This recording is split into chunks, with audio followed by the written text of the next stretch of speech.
এমপিওভুক্ত শিক্ষক কর্মচারীদের জন্য সুখবর। বাড়ি ভাড়া এবং চিকিৎসা ভাতা বাড়ছে।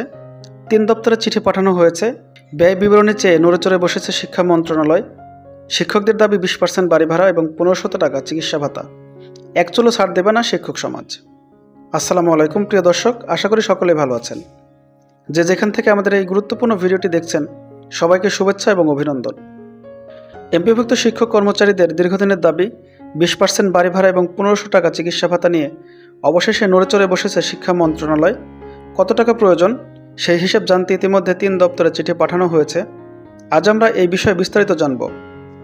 আমাদের ভিডিওটি ভালো লাগলে অবশ্যই একটি লাইক দিতে ভুলবেন না, কমেন্ট করুন এবং শেয়ার করে সবাইকে জানার সুযোগ করে দিন। আর আপনি আমাদের চ্যানেলে নতুন হয়ে থাকলে চ্যানেলটি সাবস্ক্রাইব করে পাশে থাকা অল নোটিফিকেশন অন করে রাখুন সর্বশেষ আপডেট নিউজ সবার আগে পেতে। আপনারা জানেন, বর্তমানে এমপিওভুক্ত শিক্ষক কর্মচারীরা খুবই সামান্য পরিমাণ বাড়ি ভাড়া এবং চিকিৎসা ভাতা পেয়ে থাকেন, কিন্তু এবার তাদের দীর্ঘদিনের দাবি বাস্তবায়নের পথে নতুন আশার আলো দেখা যাচ্ছে। শিক্ষা মন্ত্রণালয় বেসরকারি শিক্ষা প্রতিষ্ঠানে কর্মরত এমপিওভুক্ত শিক্ষক কর্মচারীদের বেতন শতকরা হারে বৃদ্ধির জন্য আর্থিক ব্যয় বিবরণী চেয়ে চিঠি পাঠিয়েছেন। প্রাথমিক অবস্থায় এই চিঠি পাঠানো হয়েছে মাধ্যমিক এবং উচ্চশিক্ষা অধিদপ্তরে, এরপর মাদ্রাসা শিক্ষা অধিদপ্তর এবং কারিগরি শিক্ষা অধিদপ্তরে একই চিঠি পাঠানো হয়েছে। মন্ত্রণালয় চাইছে গ্রেড অনুযায়ী শিক্ষকদের জন্য কত টাকা প্রয়োজন তার একটি পূর্ণাঙ্গ হিসেব পেতে। কারণ সকলের বেতন যেহেতু এক নয়, তাই মোট কত টাকা প্রয়োজন হবে তার একটি সঠিক হিসাব না পেলে প্রস্তাবটি অর্থ মন্ত্রণালয়ে পাঠানো সম্ভব নয়। শিক্ষা মন্ত্রণালয়ের মাধ্যমিক ও উচ্চশিক্ষা বিভাগ মাউসিকে পাঠানো চিঠিতে পরিষ্কারভাবে জানিয়েছেন, তারা শিক্ষক কর্মচারীদের বাড়ি ভাড়া 20% হারে সর্বনিম্ন 3000 টাকার নিচে নয় এবং চিকিৎসা ভাতা 1500 টাকা হলে মাসিক এবং বার্ষিক মোট কত টাকা খরচ হবে তার একটি বিস্তারিত বিবরণী চেয়েছেন।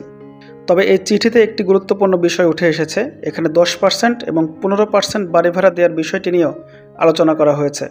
এতে বোঝা যাচ্ছে মন্ত্রণালয় বিভিন্ন বিকল্প নিয়ে ভাবছেন, কিন্তু শিক্ষকদের পক্ষ থেকে এই বিষয়ে স্পষ্ট এবং কঠোর অবস্থান নেওয়া হয়েছে। এমপিভুক্ত শিক্ষা জাতীয়করণ প্রত্যাশী জোটের পক্ষ থেকে নেতারা বলেছেন 20% বাড়ি ভাড়ার 1 টাকাও কম তারা মেনে নেবে না। এই দাবি থেকে এক চুলো নড়তে রাজি নন তারা। এটি একটি বড় পদক্ষেপ। আপনারা হয়তো মনে করতে পারেন, গত 13ই আগস্ট জাতীয় প্রেস ক্লাবের সামনে এমপিওভুক্ত শিক্ষকরা জাতীয়করণের দাবিতে যে মহাসমাবেশ করেছিলেন, তারপরেই শিক্ষক নেতারা শিক্ষা উপদেষ্টার সাথে বৈঠকে বসেন। সেই বৈঠকে বাড়ি ভাড়া 20% করার বিষয়ে একটি প্রাথমিক সম্মতি পাওয়া যায়। সেই প্রতিশ্রুতির আলোকে এবার মন্ত্রণালয় ব্যয় বিবরণী সংগ্রহ করতে শুরু করেছেন। প্রিয় দর্শক, এই পদক্ষেপ নিঃসন্দেহে শিক্ষক সমাজের জন্য একটি বড় বিজয়। এ বিষয়ে আপনার মতামত কী তা অবশ্যই আমাদের কমেন্ট বক্সে জানাতে ভুলবেন না। ভিডিওটি ভালো লাগলে একটি লাইক দিন, কমেন্ট করুন এবং শেয়ার করে সকল শিক্ষক সমাজকে জানার সুযোগ করে দিন। আর আপনি আমাদের চ্যানেলে নতুন হয়ে থাকলে চ্যানেলটি সাবস্ক্রাইব করে পাশে থাকা অল নোটিফিকেশন অন করে রাখুন সর্বশেষ আপডেট নিউজ সবার আগে পেতে।